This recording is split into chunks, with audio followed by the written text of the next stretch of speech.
warn people, if you're going to take zeolite pills, do it with a doctor, because you're stripping your body not just of the radioactive cesium, but some of the good nutrients you need to maintain a healthy body.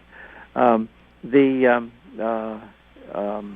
other supplements are, the more positive supplements you have in your body, the more natural supplements you have in your body, the less likely then a rogue element will displace that.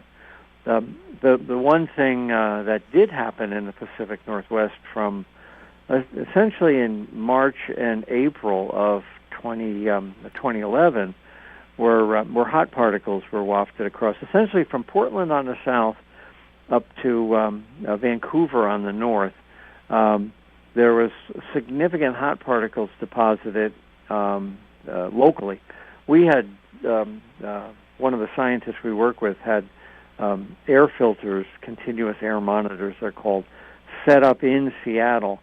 And we could clearly show that the average person in Seattle was ingesting about 10 hot particles a day into their lungs.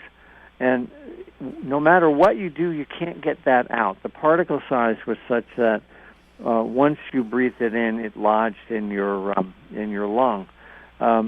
So it's not a matter of taking appropriate supplements in the event something like this happens. What people in Seattle could have done would have put air masks on, but of course by the time we got that data and analyzed it, it was May, and the worst of the cloud had already passed. The authorities did know about it, though. I'm absolutely convinced that authorities did know about it and chose to keep us all in the dark. There was a case up in Seattle where the government announced that it was going to be flying helicopters up and down the coast, all the way through the Seattle area, and they said they were doing background radiation monitors, and it was just purely coincidence that they were doing it 90 days after Fukushima Daiichi. I don't believe that. I think that those helicopters were looking for hot particles, and we were not told the outcome of those helicopter surveys. They said it was a national security secret.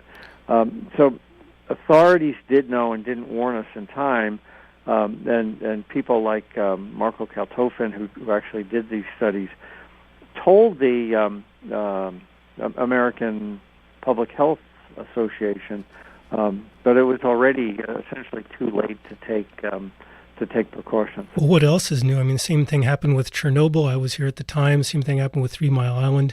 It seems to be standard operating procedure. Well, thank you for calling, Sue.